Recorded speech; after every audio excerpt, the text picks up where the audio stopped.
शिल्पा महल के बाहर बगीचे में गड्ढा खोद रही होती है और ये सब कुछ उसकी जेठानी अपने कमरे की बालकनी से देख गुस्से में शिल्पा के पास जाती है।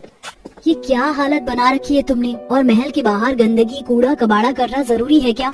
दीदी ऐसा क्यों बोल रही हो? मैं कोई गंदगी थोड़ी ना कर रही हूँ। हमारे महल जैसे घर के सामने गार्डन एरिया है, पर यहाँ एक भी फूल और सब्जी के पौधे नहीं थे। मैं तो बस यहाँ फूल और सब्जी उगा रही हूँ, और वैसे भी मुझे सब्जी और फूलों से बात करना बहुत पसंद है। मैं अपने मायके में भी अक्सर खाली समय में सब्जी और फूलों की खेती ही करती थी।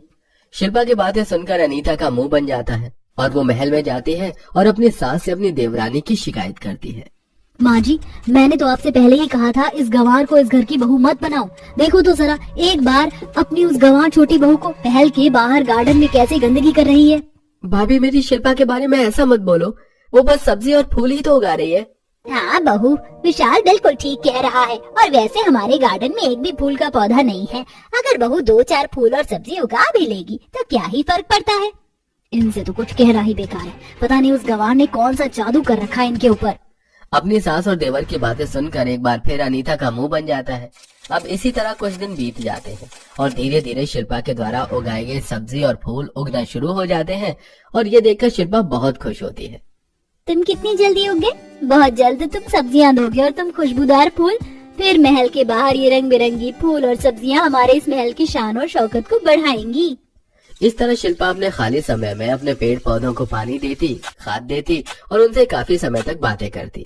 और ये सब देखकर अनीता अंदर ही अंदर उससे जलती है। इसी तरह कुछ दिन बीत जाते हैं और एक दिन, क्या यार अनीता, तुमने पूरी अलमारी इन खराब फटे पुराने कपड़ों से भर रखी है, इन्हें खाली क्यों नहीं करती? अरे आप फिक्र मत करो, आज बर्तन वाली आ रही है, मैं उसी को ये सारे कपड़े दूंगी, इसीलिए रखे हैं। इतना बोलकर अनीता अलमारी के सारे फटे पुराने कपड़े लेकर महल के बाहर जा रही होती है, पर तभी शिल्पा की नजर अपनी जेठानी के हाथों में रखे कपड़ों पर पड़ती है। माँ जी देखिए ना, जेठानी जी इतने सारे कपड़े उस बर्तन वाली को देने के लिए जा रही हैं। हाँ तो क्या हो गया, तुम्हारे कपड़े थोड़ी ना दे रही हूँ, और ये काम के नहीं है। कैसे काम की नहीं है माँ जी? देखिए कितने हल्के फटे हुए ये कपड़े, और बहुत से कपड़े तो देखकर ऐसा लग रहा है कि एक से दूसरी बार पहने भी नहीं हुए। मुझे तो सिलाई का काम आता है दीदी, आप ये कपड़े मुझे दे दो। जो नहीं फटे हैं मैं वो कपड़े गरीबों को दे दूंगी, और जो फटे हैं उनको सिलकर जरूरतमंदों को। बहू, तेरी इन्हीं सोच विचार की वजह से तू मुझे पसंद आई थी। मैंने अपनी जिंदगी का बिल्कुल सही फैसला लिया तुझे अपने इस महल की बहू बनाकर। इतना बोलकर शिल्पा अपनी जेठानी के हाथ से वो सारे कपड़े ले लेती है और कमरे में बैठकर सिलाई करती है। समय यूं ही गुजरता है और एक दिन जब शिल्पा अपनी सब्जियों के पौधे और फूलों की सिंचाई कर रही होती है तो वहाँ उनकी एक पड़ोसन आती है, जो शिल्पा की ऐसी हालत देखकर उसका मजाक बनाते हुए अनीता से कहती है, अनीता बहू, तेरी इस नई नौकरानी की शक्ल तेरी देवरानी से कितनी मिलती है, और तुमने अपने महल के नौकरों को कुछ ज्यादा ही सर पर नहीं चढ़ा रखा है। माना कि तुम्हारे नौकर तुम्हारे इस महल में रहते, पर नौकरों को इतना सोना देना ठीक नहीं। आंटी जी, हमारे कपड़े और चेहरे पर थोड़ी सी मिट्टी क्या लग गई? आपने तो हमें नौकर ही बना दिया। हम नौकर नहीं, इस घर की छोटी बहू हैं, और यहाँ हम अपनी सब्जी और फूलों को पानी ही तो दे रहे हैं। चुप करो तुम। आंटी को गलतफहमी हुई, इसलिए उन्होंने तुम्हें सिर्फ नौकरानी कहा, वरना जिस तरह से तुम अपने पेड़ पौधों से बातें करती हो ना, कोई तुम्हें देखकर पागल कह देगा। बहू, तुम्हारी जेठानी बिल्कुल सही कह रही है। अपनी इज्जत का ना सही, पर एक बार अपने महल को देख लो और थोड़ी बहू वाले गुण ले आओ अपने अंदर। वैसे बड़ी बहू, तुम्हारी सास कहाँ है? जरा उनको बुलाना। मैं यहाँ तुम्हें इनविटेशन कार्ड देने के लिए आई हूँ। मोहल्ले में एक पार्टी रखी जा रही है और कपड़ों का थीम है यूनिक ड्रेस। इस पार्टी में हर तरह के कपड़े पहन कर आ सकती हो तुम, जैसे एक्ट्रेस पहनती है, पर कुछ डिफरेंट यूनिक होने चाहिए। इनविटेशन कार्ड देखकर अनीता बहुत खुश होती है और रात को अपने पति को बताती है। अपने मोहल्ले में एक थीम पार्टी रखी गई है, जहाँ सभी को अलग अलग तरह की ड्रेस पहनकर जानी है, बिल्कुल एक्ट्रेस की तरह। जैसे एक्ट्रेस अवार्ड फंक्शन में जाती है यूनिक ड्रेस में, मैं तो अपनी ड्रेस बाहर से मंगवाऊंगी, और आप देखना इस पार्टी में हर जगह मैं ही छाऊंगी, और मेरे सामने हर कोई चाय कम पानी ज्यादा लगेगा।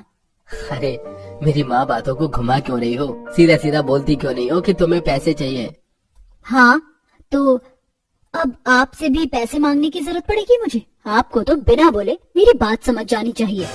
अच्छा ठीक है, ले लेना। अब अनीता बिना देरी करे अपने पति से पैसे लेकर शहर के एक बहुत बड़े डिजाइनर को अपनी ड्रेस का ऑर्डर दे देती है। तो वहीं शिल्पा अपने कमरे में बैठकर अपनी ड्रेस बना रही होती है। यार शिल्पा, तुम क्या करती हो? सारी रात तुम्हारी सिलाई मशीन की वजह से मैं सो नहीं पाता। पिछले 3 दिनों से तुम रात भर जागकर बस सिलाई करती जा रही हो। विशाल जी, मोहल्ले में एक थीम पार्टी रखी गई है और मैं नहीं चाहती कि मैं बाहर से कपड़े लूं। जब मुझे खुद को कपड़े सिलना आता है तो अब आप सो जाओ, मैं कल सुबह आगे का काम करूंगी। इतना बोलकर शिल्पा सिलाई करनी बंद कर देते हैं और अगली सुबह एक बार फिर से अपनी सब्जी और फूलों के पौधों के पास जाती है और उससे बातें करती है। तुम्हें पता है पिछले 3 दिनों से मैं अपनी एक ड्रेस बना रही हूँ जिसे तैयार होने में अब भी 10 दिन लगेंगे, पर तुम देखना जब मेरी वो ड्रेस बनकर तैयार होगी तो सब हैरान हो जाएंगे। अच्छा अभी मैं चलती हूँ, मुझे अपनी ड्रेस बनानी है। सब्जी और फूलों के पौधों से बात करके शिल्पा एक बार फिर से घर में जाती है और अपनी ड्रेस बनाने लगती है। देखते ही देखते 15 दिन बीत जाते हैं और एक दिन शिल्पा अपनी ड्रेस अपनी सास को दिखाती है। माँ जी ये देखिए मेरा फिश कट गाउन। अरे वाह बहू, ये तो बहुत सुंदर गाउन है। 1 मिनट माँ जी, मैंने आपके लिए भी बनाया है। ये देखिए, ये है आपकी 90 की दशक की साड़ी जैसे हीरोइन पहना करती थी। बहू मानना पड़ेगा तुझे, कुछ तो बात है तेरे में, पर मुझे इसकी जरूरत नहीं थी। मेरे पास तो बहुत सारे कपड़े रखे, मैं उन्हीं में से कुछ पहन लेती। माँ जी ये ड्रेस थीम पार्टी की है, तो आप रखी हुई चीज कैसे पहन लेती? आप पार्टी में यही पहनना। शिल्पा अपनी सास को अपनी ड्रेस दिखाकर बहुत खुश होती है, पर तभी वहाँ अनीता की ड्रेस आती है और उसकी ड्रेस शिल्पा की ड्रेस के सामने कुछ नहीं होती और वो शिल्पा से और ज्यादा नफरत करने लगती है। ऐसे ही एक रात जब पूरा परिवार सो रहा होता है तो अनीता अपने हाथों में इंक का डिब्बा लेकर जाती है और वो इंक शिल्पा की ड्रेस पर गिरा देती है। बहुत बन रही थी ना, अब परसों ही पार्टी है, मैं भी देखती हूँ ये पार्टी में क्या पहन कर आती है। मेरे होते हुए लोगों का ध्यान इसकी ड्रेस पर जाए, मुझे बर्दाश्त नहीं है। अनीता शिल्पा की ड्रेस खराब करके सोने के लिए चली जाती है। अगली सुबह जब शिल्पा अपनी ड्रेस देखती है तो वो रोने लगती है और रोते हुए सारी बात अपनी उगी हुई सब्जियों और फूलों को बताती है। अब तुम ही बताओ मैं अपनी उस ड्रेस को कैसे ठीक करूं? मेरे पास तो समय भी नहीं है। कल पार्टी में क्या पहनूंगी? काश कि तुम बोल पाते। शिल्पा की बात सुनकर जादुई गाजर की सब्जी हिलने लगती है और उसमें से एक तेज रोशनी निकलती है, जिसके बाद उस गाजर के हाथ पैर हो जाते हैं और वो कूदते हुए शिल्पा से कहता है, शिल्पा मैं सुन सकता हूँ और मैं एक जादुई सब्जी हूँ। याद है तुम्हें, कुछ दिन पहले तुम्हारे महल के बाहर एक माली आया था और उसने तुम्हें एक सूखा सब्जी का पौधा दिया था। वो सब्जी मैं ही हूँ और तुमने उस गरीब माली की मदद करने के लिए उससे मुझे ले लिया, बिना ये सोचे कि तुम्हारा कितना नुकसान होगा। तुमने मेरा इतना ख्याल रखा कि मैं फिर से जिंदा हो गया, इसलिए अब तुम फिक्र मत करो। जैसे तुमने मुझे जीवित किया है वैसे ही मैं तुम्हें एक ऐसी ड्रेस दूंगा जिसे देखकर सबके होश उड़ जाएंगे। इतना बोलकर एक बार फिर उस जादुई गाजर में से तेज रोशनी निकलती है और शिल्पा के सामने सब्जी की बनी हुई एक बहुत ही प्यारी सी गाउन आ जाती है। ये गाउन तो सच में बहुत सुंदर है। अगर मैं इसे पार्टी में पहनकर जाऊंगी तो सबकी नजरें सिर्फ मुझ पर होंगी। शुक्रिया मेरी नन्ही जादुई सब्जी। जादुई सब्जी की मदद से शिल्पा को एक सब्जी का गाउन मिल जाता है और पूरा परिवार तैयार होकर अपने महल से पार्टी में जाता है और शिल्पा सबसे लास्ट में आती है। और जब पार्टी में सब शिल्पा की ड्रेस देखते हैं तो सब उसकी ड्रेस की खूब तारीफ करते हैं और ये सब देखकर अनीता और जल जाती है। मैं चाहे कुछ भी कर लूं पर तारीफ यही बटोर ले जाती है। शिल्पा की ड्रेस देखकर जहाँ अनीता उससे जलती है तो वहीं सब उससे उसकी ड्रेस के बारे में पूछते हैं। अरे वाह शिल्पा बहू, तेरी ये सब्जियों की ड्रेस कितनी अच्छी और यूनिक है। वाकई में तू बहुत टैलेंटेड है। मेरी बहू है ही इतनी होनहार, मुझे इस पर नाज है। इस तरह सब पूरी पार्टी में शिल्पा की सब्जियों की ड्रेस के बारे में बात करते हैं और उसकी फोटोज लेकर सोशल मीडिया पर पोस्ट करते हैं और देखते ही देखते वो शिल्पा पार्टी की आन बान और शान बनकर सबकी वाहवाही बटोरती है और अनीता मुंह बनाकर वहाँ से चली जाती है। जेठानी जी, इतनी आलीशान रसोई है और इसे मैं पूरा देख चुकी हूँ, पर मुझे कहीं भी ताजी सब्जी नजर नहीं आई। अरे शीला, ताजी सब्जी बाहर थोड़ी ना रखी रहेगी, फ्रिज में देखो, फ्रिज में है सब्जियाँ। तारा के कहने पर शीला फ्रिज से सब्जी निकालती है और पैकेट में सब्जियां देख अपनी जेठानी से बोलती है, दीदी ये तो मुझे कहीं से भी ताजी सब्जी नहीं लग रही है। शीला, यहाँ पर ऐसी ताजी सब्जियाँ मिलती हैं। तुम गांव से आई हो ना, तुम्हें नहीं पता ताजी और बासी सब्जियों के बीच का फर्क। अच्छा अब तुम आराम से सब्जी काट के खाना बनाओ, मैं आलिशान महल के आलिशान बगीचे में बैठी हूँ। अच्छा दीदी, जाते हुए मुझे सब्जी काटने के लिए हंसू दे दीजिए। हंसू? ये क्या होता है? यहाँ पर चाकू रखा है, उसी से सब्जी काटो। पर मुझे चाकू से सब्जी काटना नहीं आता। क्या मजाक कर रही हो तुम? गांव के लोग क्या हाथ से सब्जियां काटा करते थे? अब अपना गंवारपन छोड़ो, चाकू से भी सब्जी काटने की कोशिश करो, जल्दी सीख जाओगी। तारा अपने गांव की देवरानी का मजाक बनाकर वहां से चली जाती है और शीला जैसे तैसे सब्जी बनाकर बाहर आती है और वो देखती है कि बाहर इतना बड़ा गार्डन है पर कहीं भी सब्जियां नहीं है, सिर्फ पेड़ पौधे हैं। ये देख शीला को अपने गांव की याद आती है जहां वो अपने हाथों से पेड़ पौधों को पानी दिया करती थी। इतना बड़ा ससुराल, महलों जैसा घर, घर के बाहर गार्डन, गाड़ियाँ और रोड ही है, पर किसी ने भी अपने गार्डन एरिया में या छत पर ना तो एक फूल लगा रखे और ना ही सब्जियों के पौधे। काश कि यहाँ पर भी मैं अपनी सब्जियों की खेती कर पाती। शीला को न सिर्फ ससुराल में बासी सब्जियां मिलती हैं, बल्कि उसे गंवार होने का ताना भी मिलता है। अब इसी तरह कुछ दिन बीत जाते हैं और एक दिन, माँ भाभी ये लो मैं सब्जी ले आया हूँ, पर कल से आप लोग खुद मॉल से सब्जी लेकर आना, मैं बहुत थक जाता हूँ। हाँ हाँ ठीक है, कौन सा हम तुझे रोज रोज सब्जी लाने के लिए कहते हैं। वो तो अपने घर में सबको ताजी सब्जी खाने की आदत है, इसलिए रोज रोज मॉल जाकर सब्जी लाना पड़ता है। और आज जा नहीं पाए थे इसलिए तुझे बोल दिया। क्या ये सब्जियां मॉल से आई हैं और ये ताजी हैं? पर मुझे तो ये बिल्कुल भी ताजी नहीं लग रही हैं। तुम जैसी गंवार को अब ताजी और बासी सब्जियों में फर्क कैसे पता चलेगा? शुरू से गांव में जो रही हो, तुम्हें तो हर चीज खुला रखकर खाने की आदत है, चाहे उसमें कीड़े मच्छर पड़े या सांप बिच्छू पैदा हो जाए। और यहाँ पर सारी सब्जियाँ पैक मिलती हैं और उन सभी पर एक्सपायरी डेट भी लिखी रहती है। अगर थोड़ा बहुत पढ़ना आता है तो पढ़ लो। तारा की बातें सुनकर शीला को बहुत बुरा लगता है और वो चुपचाप अंदर चली जाती है। ऐसे ही कुछ दिन बीत जाते हैं और एक दिन जब घर में पोछा लगाने के लिए शीला को पोछा नहीं मिलता तो वो अपने पुराने कपड़े से पोछा लगाने लगती है, जिसे देख एक बार फिर अर्चना और तारा उस पर तंज कसने लगते हैं। अरे बहू, हमने घर में मॉप क्यों रखा हुआ है? इस महल जैसे घर में तू कब तक हाथों से पोछा लगाती रहेगी? और ये तो पोछा भी नहीं है, ये किसका पुराना कपड़ा उठाकर घर में ले आई? माँ जी गलती करी हमने जो गांव जाकर इसकी शादी नितिन देवर से करवा दी। हमने इसका सिर्फ रंग रूप देखा और ये भूल गए कि गांव की लड़कियां कितनी गंवार होती हैं। मैं गंवार नहीं हूँ, सरपंच की बेटी हूँ, पढ़ी लिखी हूँ और हमारा घर गांव में सबसे अच्छा था। अगर गंवार न होती तो गंवारों जैसी हरकत ना करती। और गाँव में कितने ही पक्के घर क्यों ना बन जाए, पर गाँव के लोग गंवार ही रहते हैं। हमेशा की तरह आज एक बार फिर तारा और अर्चना शीला का मजाक बनाती हैं और वहाँ से चली जाती हैं। अब इसी तरह कुछ दिन बीत जाते हैं और एक दिन, बहू आज तू भी हमारे साथ मॉल चल सब्जियां लेने। तू जब से यहाँ आई है घर में ही रहती है, बाहर जाएगी तो कुछ सीखेगी, क्योंकि मैं नहीं चाहती बाहर के लोग जब हमारे महल जैसे घर में आए तो वो तेरी इस गंवार हरकतों से परेशान हो जाए और हमारा मजाक बनाए। सही कहा माँ जी, क्या पता मॉल की सब्जियां देखकर तुम्हें भी पता चल जाए कि मॉल से ज्यादा ताजी सब्जी और कहीं नहीं मिलेगी। तारा और अर्चना के कहने पर शीला उनके साथ मॉल जाती है, जहां वो सब्जियां और उनके रेट देखकर हैरान हो जाती है। टमाटर 150 रुपए किलो और आलू 100 रुपए किलो, इतनी महंगी सब्जियां। और ये गोभी जो हमारे गांव में कोई पूछता भी नहीं है, ये 80 रुपए किलो। देख रही हो हमारे घर में कितनी महंगी सब्जियां आती हैं, जिससे तुम बासी बोलती हो और जिसका तुम्हें स्वाद भी पसंद नहीं आता। अब पता चला हमारे घर में ताजी सब्जी आती है ना कि बासी। नहीं दीदी, मैं अभी भी यही कहूंगी, ये सब्जियां ताजी नहीं है। और इतनी महंगी सब्जी हम क्यों ले रहे हैं जब हम खुद अपने घर में थोड़ी बहुत सब्जी उगा सकते हैं। बहू अब मॉल में खड़ी होकर गंवारों वाली बातें मत कर, चुपचाप से सब्जी लेनी है ले लो और घर चल, मुझे तेरी वजह से इंसल्ट नहीं होना। शीला अर्चना और तारा के कहने पर वो कुछ सब्जी ले लेती है और घर आते हुए रास्ते में उसकी नजर रोड पर बिक रहे पेड़ पौधे पर होती है। घर आने के बाद जब वो अपना गार्डन एरिया देखती है तो शीला को अपने मायके की याद आ जाती है, जहाँ वो अपने हाथों से अपने पेड़ पौधों को पानी पिलाया करती थी और खाद दिया करती थी। कितने फ्रेश गाजर है मेरे खेत में, आज रात को मैं इन्हीं गाजर को तोड़कर गाजर का हलवा बनाऊंगी।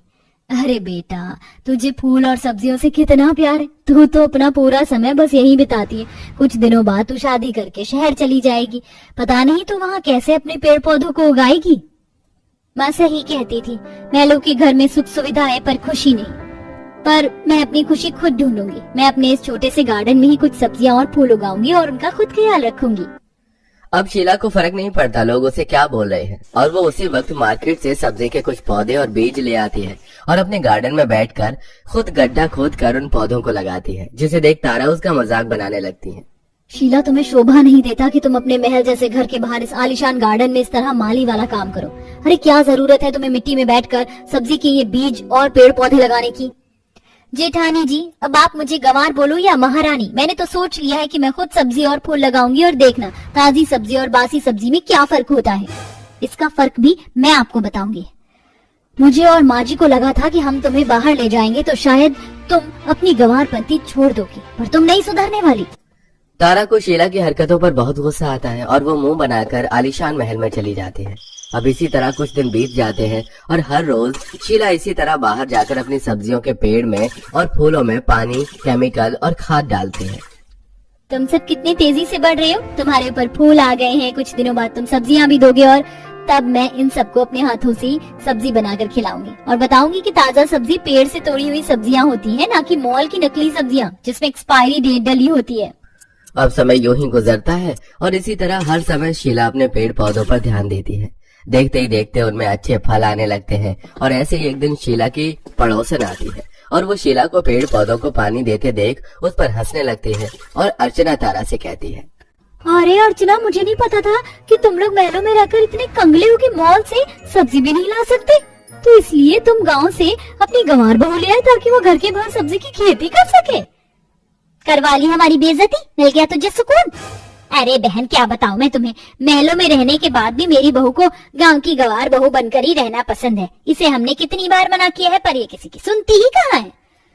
शीला, अब तो गंवारपंती करनी छोड़ दो, तुम महलों में रहती हो, देखो अब लोगों को भी यही लगने लगा है कि हम बस पैसे बचाना जानते हैं। अरे अब तुम शहर में रहती हो और एक बात गांठ बांध लो, इंसान जितना खर्च करता है उतना ही कमाता है।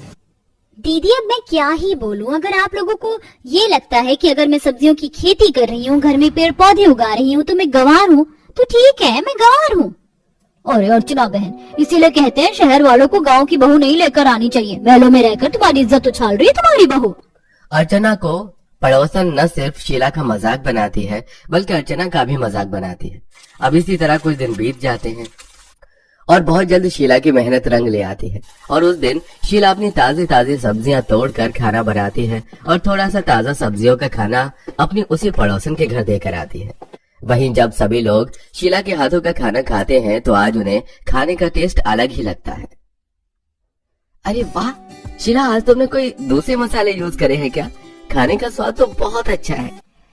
मैंने खाने में मसाले वही डाले हैं, बस सब्जियां बदल दी। आज मैंने आपकी मॉल की महंगी सब्जी के बदले अपने आलीशान गार्डन में उगाई फ्रेश सब्जी तोड़कर बनाई है।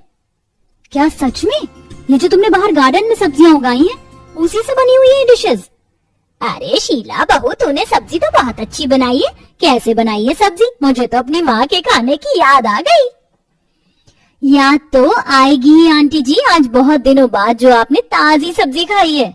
सही कहा बहू ने, तूने मॉल में जो सब्जियां मिलती है वो नकली होती है, जो कि इंजेक्शन और केमिकल से बनाई जाती है, इसलिए उनमें एक्सपायरी डेट भी लिखी रहती है। पर जो खुद पेड़ से तोड़ी जाए सब्जी, उसकी क्या ही एक्सपायरी डेट होगी। गंवार तू नहीं, गंवार तो हम शहरी लोग हैं। हाँ बहू, तूने तो मेरी आंखें खोल दी। अब मैं भी अपने घर के बाहर सब्जियों को लगाऊंगी और ताजी सब्जियां तोड़कर खाऊंगी। उस दिन के बाद फिर कभी कोई शीला को गंवार नहीं बोलता और न सिर्फ शीला के परिवार वाले बल्कि पड़ोस के लोग भी अब अपने घर के बाहर सब्जियां उगानी शुरू कर देते हैं। राघव अपने पूरे परिवार के साथ एक बहुत बड़े कबाड़ खाने में होता है। खुले आसमान और इस सर्दी के मौसम में सभी का शरीर ठंड से थर थर कांप रहा होता है। एक आरी की मदद से राघव पानी की टंकी के अंदर जाने का रास्ता बनाता है और पूरा परिवार उस पानी की टंकी के अंदर बैठा होता है। ऐसी भी क्या मजबूरी थी इस परिवार की जो इन्हें इस तरह इस पानी की टंकी के अंदर कड़कड़ाती ठंड में रहना पड़ रहा था। इसे जानने के लिए हमें इस कहानी में आगे बढ़ना होगा। सर, ये आप क्या कह रहे हैं? हमें सच में इस बारे में कुछ नहीं पता था। अगर पता होता तो हम सब यहाँ पर अपना घर बनाते ही क्यों? लेकिन अब हम अपना घर छोड़कर कहाँ जाएंगे? आप सब लोगों को इस जमीन पर घर बनाने से पहले इस जमीन का पता लगाना चाहिए था। आप लोगों ने डीलर से बिना जांच पड़ताल करे जमीन खरीदी और ये जमीन सरकार की। अब आप लोग हमारी बेइज्जती हुई थी। लेकिन साहब, हम लोग जाएंगे कहाँ? भूखे पेट रह रहकर एक एक ईंट जोड़कर हमने अपना ये एक कमरे का छोटा सा घर बनाया था। ऐसा न करिए एक गरीब परिवार पर। हमें भी आप लोगों के साथ ये सब करते हुए अच्छा नहीं लग रहा है, लेकिन सरकार के ऑर्डर्स के सामने हम भी मजबूर हैं। जिस जमीन पर राघव अपने परिवार के साथ एक छोटे से कमरे वाले घर में रहता था, दरअसल वो सारी जमीन सरकार के हिस्से में थी, जिसके चलते राघव के परिवार के साथ साथ और भी कई सारे परिवारों को अपना घर छोड़कर वहां से जाना पड़ता है। और अब राघव इस कड़कड़ाती ठंड में अपने पूरे परिवार के साथ सड़क पर इधर से उधर भटक रहा होता है। बेटा बहुत ठंड है यहाँ तो। ठंड में हम लोग कहाँ भटकेंगे। अच्छा अच्छा माँ बहुत ठंड लग रही है। आपके पास कुछ पैसे हैं तो हम एक किराए का घर ले लेते हैं, कम से कम इस ठंड से तो बचेंगे। अगर मेरी जेब में इतने पैसे होते तो मैं तुम सबको यूं सड़क पर लेकर क्यों भटकता। मेरी जेब में बस एक फटा हुआ 10 रुपए का नोट है, इसके अलावा मेरे पास कुछ भी नहीं है। क्या करूं, कहाँ लेकर जाऊं, तुम सबको कहाँ लेकर जाऊं, कुछ समझ नहीं आ रहा। पूरा परिवार चलते चलते एक बहुत बड़े कबाड़ खाने तक पहुंच जाता है, जहाँ पर ढेर सारा कबाड़ का टूटा फूटा पुराना सामान पड़ा हुआ था। तभी राघव की नजर इस कबाड़ में रखी हुई एक बहुत बड़ी और पुरानी पानी की टंकी पर जाती है, जिसे देख राघव सभी को लेकर उस टंकी के पास आता है। आप यहाँ इस तरह क्यों खड़े हो गए? चलिए ना, कहीं ऐसी जगह चलते हैं जहाँ ज्यादा ठंड न लगे। अगर थोड़ी देर हम यहाँ इस तरह और खड़े रहे ना तो हमारी कुल्फी जम जाएगी। कहाँ जाएंगे? कोई जगह है जहाँ जा सके? कोई ऐसी जगह नहीं है। ऐसी इसलिए मैं सोच रहा हूँ कि हम सब इस टंकी में रहेंगे, कम से कम सिर छुपाने की जगह तो मिली।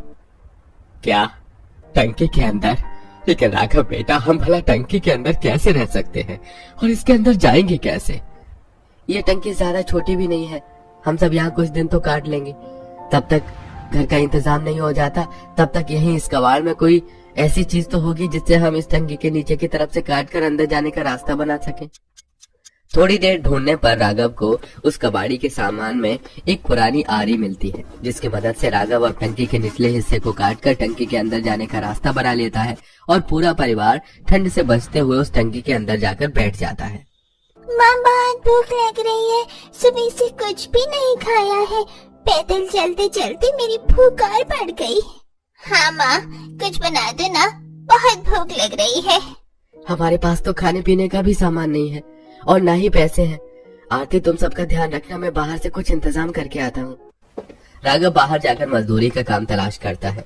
थोड़ी देर बाद राघव को कुछ बोरे ढोने का काम मिलता है, जिससे उसे 200 रुपए मिलते हैं और उन पैसों से राघव एक ढाबे से सबके लिए रोटी सब्जी और बाकी बचे पैसों से थोड़ा बहुत राशन ले आता है। और अब उसी को खाकर पूरा गरीब परिवार ठंड में पानी की टंकी में रात गुजारता है। अगले दिन आरती पानी की टंकी के घर के बाहर बैठकर मिट्टी का चूल्हा बनाती है और उस पर खाना बनाने लगती है। बाहर तो इतनी ठंड है, तो आप घर के अंदर खाना क्यों नहीं बना रही हो? बेटा, ये ईंट सीमेंट की टंकी नहीं है, प्लास्टिक की टंकी है। इसमें हम उठ बैठ रह सकते हैं, लेकिन खाना नहीं बना सकते। आग की वजह से सारी टंकी पिघल जाएगी, और अगर ये पिघल गई फिर हम लोग इस ठंड में कहाँ जाएंगे? कुछ दिन तो पूरा परिवार जैसे तैसे करके उस पानी की टंकी में गुजारा कर रहा था, लेकिन अब जैसे जैसे दिन गुजरते हैं वैसे वैसे ठंड भी बढ़ने लगती है, जिससे प्लास्टिक की टंकी भी अंदर से काफी ठंडी रहती है। मुझे तो लगा था कि इस टंकी के अंदर थोड़ी बहुत गर्माहट रहेगी तो दिन गुजर जाएंगे, लेकिन अब तो टंकी के अंदर भी बाहर जितनी ही ठंड लग रही है। अरे लगता है बहू, कुछ दिनों के ही हम मेहमान रह गए हैं। अपने पूरे परिवार को ठंड से ठिठुरता देख राघव परेशान होकर अपनी पानी के टैंक के घर से बाहर निकलता है। कबाड़ खाने में राघव को कुछ बड़ी बड़ी पन्नी दिखती हैं, जिन्हें वो लेकर अपने पानी की टंकी के घर के अंदर लाता है और पूरा परिवार रोज रात में उन पन्नियों को ओढ़कर अपना गुजारा चलाता है। टंकी में रहने की वजह से सभी लोगों को उठने बैठने और सोने में भी दिक्कत आ रही थी। पुनीत, अपने पैर उधर करना, मुझे पैर फैलाने की भी जगह नहीं मिल रही है। पैर मुड़े मुड़े दुखने लग गए हैं। तो मैं यहाँ कौन सा क्रिकेट खेल रहा हूँ, मैं भी तो सुकड़ कर बैठा हूँ।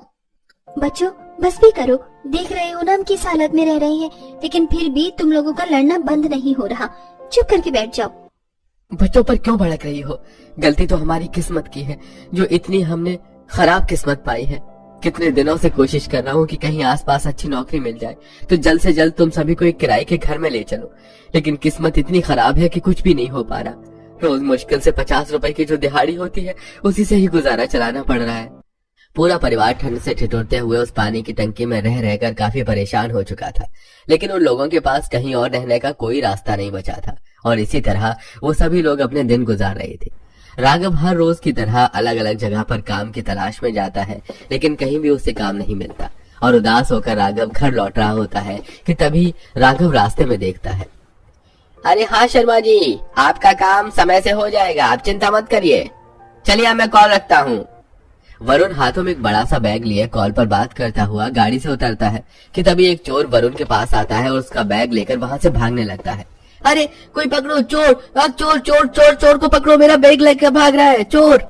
राघव उस चोर का पीछा करता है और उससे बैग छीन लेता है, जिसे देख वो चोर राघव को धक्का देकर वहां से भाग जाता है। और अब राघव वरुण को उसका बैग देता है। ये लीजिए आपका बैग। आपका बहुत बहुत शुक्रिया। पता है इस बैग में मेरे इतने इम्पोर्टेंट पेपर्स थे, अगर वो चोर ये बैग लेकर चला जाता तो मेरा लाखों करोड़ों का नुकसान हो जाता। लेकिन अब आपका बिल्कुल भी नुकसान नहीं होगा। हाँ, आप सच में बहुत अच्छे इंसान हैं। आपने मेरी मदद की, इसके बदले मैं आपको इस कड़कड़ाती ठंड में कॉफी पिलाना चाहता हूँ। यहीं पास में एक रेस्टोरेंट है, हम चलकर वहाँ कॉफी पीते हैं। साहब, मैं गरीब हूँ, मेरी इतनी हैसियत नहीं कि मैं आप जैसे बड़े आदमी के साथ बैठकर कॉफी पी सकूं। मेरा परिवार उस टंकी के घर में मेरा इंतजार कर रहा है, मुझे जाना होगा। क्या? टंकी का घर? मैं कुछ समझा नहीं। वरुण के सवाल करने पर राघव उसे अपनी सारी कहानी बताता है, जिसे सुन वरुण को भी राघव के लिए काफी बुरा लगता है। देखिए, आपके साथ जो कुछ भी हुआ वो बहुत बुरा हुआ। अब मैं उसे बदल तो नहीं सकता हूँ और ना ही हम उसमें कुछ कर सकते हैं, पर मैं आपकी एक मदद जरूर कर सकता हूँ। मैं डीलर हूँ, मेरे अपने भी कई सारे फ्लैट्स और घर हैं। अगर आप चाहें तो मैं आपको रहने के लिए अपना फ्लैट दे सकता हूँ और धीरे धीरे आप इंस्टॉलमेंट पे उसके सारे पैसे भर दीजिएगा। और अगर आप चाहें तो मेरे साथ मेरे इस काम में मदद भी कर सकते हैं, इससे आप अपने परिवार का गुजारा भी चला लेंगे।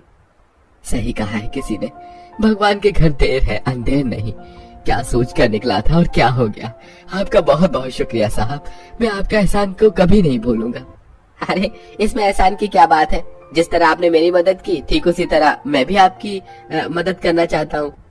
वरुण राघव को अपनी गाड़ी में बिठाता है और अब वो पानी की टंकी के घर के पास जाते हैं। राघव अपने पूरे परिवार के साथ वरुण के फ्लैट पर जाता है और अब इस कड़कड़ाती ठंड में उस फ्लैट में आराम से रहते हैं। वहीं राघव वरुण के साथ काम भी करता है, तो अब धीरे धीरे उनके घर के हालात भी ठीक होने लगते हैं और जल्द ही वरुण राघव के घर के पैसे भी चुका देता है।